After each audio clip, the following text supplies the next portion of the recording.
Hi, my name's Holly, I'm 17 and I have recently been diagnosed with anxiety and depression. I think I first probably became aware of the fact that I struggled with things like low mood in secondary school. It became apparent quite quickly. I struggled sort of a lot at school with lots of different things. I didn't find that I fit in anywhere, didn't really have many friends.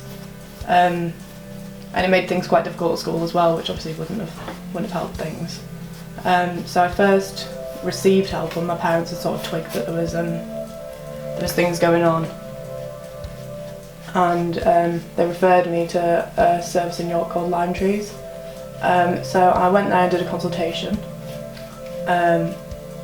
which was interesting to say the least. Lasted a while, and afterwards came out and they said that I needed to do CBT, which is cognitive behavioural therapy. I was put on a waiting list, which at the time was really long. So I had to wait a really long time before they got in touch with me, and I think it was probably about 6 months later that they got in contact and were like, availability's opened up, we've got an appointment for you. Which was quite frustrating at the time because by that point I'd sort of just learned to handle it myself. It wasn't as much as an issue anymore, and I was kind of like, I was quite sceptical of it. I wasn't really interested in going and trying out the therapy. I didn't have a very open mindset. So I went and instantly, as soon as I got in, was like, yeah, I don't want to do this, so I'm not interested. And had myself dismissed from service and was just not interested. So, I think it was probably still a problem ongoing. Why did the service disinterest you? I found that I'd sort of, by that point I wasn't struggling as much, and I felt like it was being wasted on me because I didn't need it and there was people who did. I was like, I can manage it myself, I don't need someone else to tell me. Do you think that was a good decision? Looking back on it now, probably not, because it's definitely caught up with me, and as now I'm on the waiting list yet again to receive therapy with a trainee therapist. But I think it's worrying the amount of time you'll have to wait, because the wait for me to go with a trainee person I think is about 8 weeks. How long would it be to meet with a professional? Much longer. 6 or 8 months, I think, maybe. 6 to 8 months. Yeah, it's much longer because the demand is so high. But I think it's worrying, because if someone needed that help and they needed it now, for some people that wait's going to be too long. So it's not good. I feel like mental health should be, everyone's much better educated on it now, but I think it should be something that's much more, funded. And it's a shame it isn't held as high a priority as it should be, I think. Do you think depression is a growing issue in the UK? Yeah, definitely. I think we've definitely seen a rise in it over the last 50 or so years, and I think that's not only due to people being more educated in the issues. I think that's because of, I know everyone always goes on about it, but I think social media does play a huge part in it, especially with young people who are so sort of impressionable. Everyone's sort of getting technology at much younger ages now.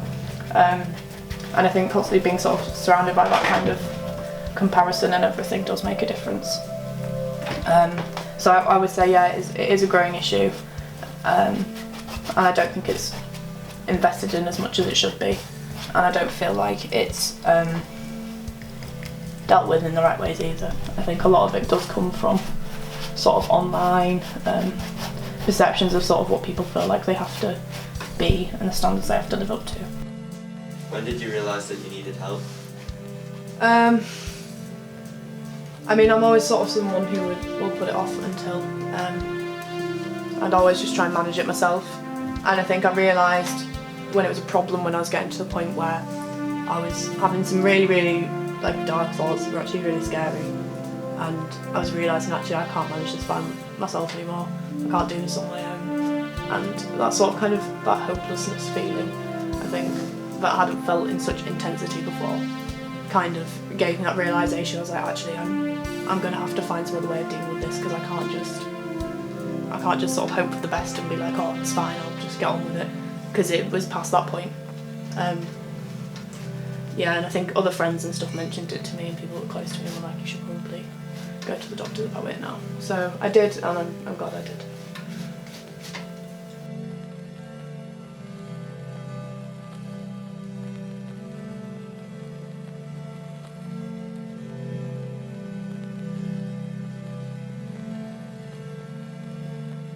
What advice would you give to people who are going through a similar experience to you?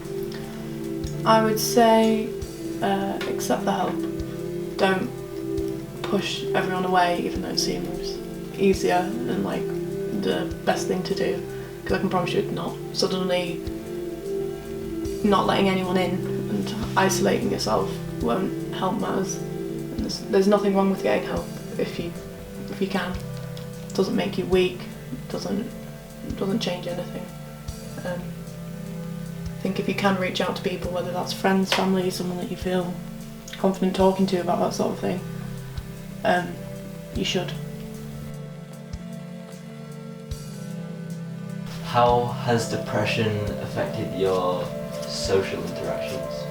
I'd say it's made things a lot harder, like socially, because it means you have a very negative sort of mindset about everything, and especially on the days where you're maybe not as in a good place mentally, it's very hard to sort of get yourself up and get yourself motivated. I think one thing I struggle with the most is motivating myself. Really, I don't feel like I just want to stay in bed, and that's a really negative cycle to get yourself into, because actually that just makes things worse. And one of the first things they'll say to you when you go and like receive therapy or whatever, or if you read a self-help book, first thing they'll say is do more exercise, go outside, see your friends, make sure you're eating right. What does it feel like to live with depression? It's very unpleasant. I think there's so many different factors that people don't really think about. There's so many people just kind of like, oh, depression just makes you a bit sad all the time, but there's so much more to it than that. You're just suddenly so perceptive to every single negative thought that there is. Just everything just gets to you, and it affects you like physically as well. Like you're just so tired all the time, absolutely exhausted. Just like sleeping becomes different, and a lot to it. I mean, the best way I can think of describing it is, imagine every day you have to wear this rucksack. It's really, really uncomfortable, like none of the straps fit right, they all sit in the wrong place, and it's really heavy. And every day you have to wear it. Every single day, no matter how uncomfortable it is. And you just have to carry it everywhere you go. And on some days that rucksack's heavier than others, and on days where your rucksack's really, really heavy, it makes things really hard, because you can't do anything because your rucksack's too heavy. It's so heavy that you can't go out and see your friends, you have to cancel plans, you can't get out of bed because you're weighed down by this rucksack. There's just so many things that restricts you so much, and I feel like people sort of forget about depression, sort of the way it kind of restricts you, because I feel like it just takes away your personality and consumes you a little bit. Are you hopeful for the future? I'd say yes. I'm looking forward to receiving the help and hopefully trying to sort of rebuild a lot of the things that have fallen apart. Because I feel like the hardest part of this has been watching everything fall apart around me and not being able to do anything about it. Kind of constantly feeling like I'm sort of sat behind a piece of glass watching the world go by and not being able to have any control over anything that goes on. But yeah, I'd say I'm hopeful. I'm ready to get through this and continue with my life. Got things to do, I'm a working woman. What does your painting represent? This painting represents the sort of the darker, inescapable thoughts that you experience when you have mental health problems.